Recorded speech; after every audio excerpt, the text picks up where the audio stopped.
I'm standing below the 1902 glider designed and built by the Wright brothers. In the early 1900s, the idea of powered controlled flight was still a dream, and no one had demonstrated it. Orville and Wilbur Wright, two brothers that lived in Dayton, Ohio, and who owned a bicycle shop, and who neither of which had a high school diploma, decided that they were going to take up the challenge. They read all the existing literature on flight, and they realized that they needed to answer three basic questions. The first is, how do you design wings to hold up the weight of the plane, the pilot, and the engine? The second is, how do you control the direction and altitude during flight? And the third is, how do you design an engine that's light enough but powerful enough to propel the craft through the air? Now, the 1902 glider, built by the Wright brothers, is focused on the first two problems, the wing design and control of flight. The wings were based on the Wright brothers' own design. They had tried wings from previous researchers, but they just weren't good enough.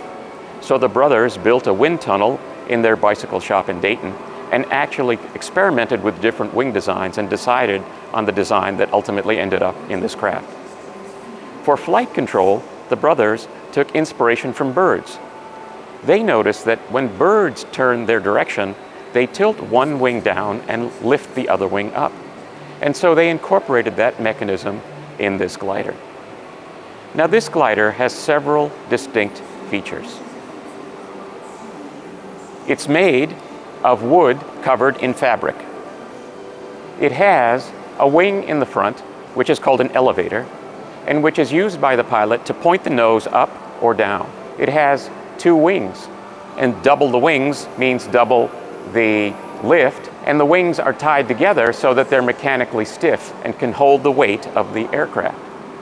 And finally, it has a rudder at the rear, which is very important to make sure that the turns are very stable. Now, the brothers took this glider to Kitty Hawk, North Carolina, which was a perfect location for testing because the winds were steady, and at Kitty Hawk there were soft sand dunes, so landing was much more cushioned. They first tested the glider as a kite. They tested the lift of the wings and they tested the flight control surfaces. And once they were convinced that the glider was going to perform well, they started their piloted tests. And in 1902 and 1903, both brothers flew a total of 2,000 times in this glider.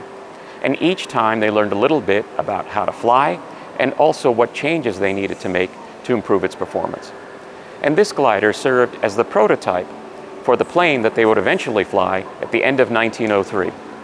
And on December 17, 1903, Orville Wright became the first man to demonstrate powered controlled flight. And this cemented the Wright brothers' position as the inventors of the airplane and ensured their position in aviation history. Thank you for joining me. If you're in Southern California or in the San Diego area, we hope that you'll visit us here at the museum.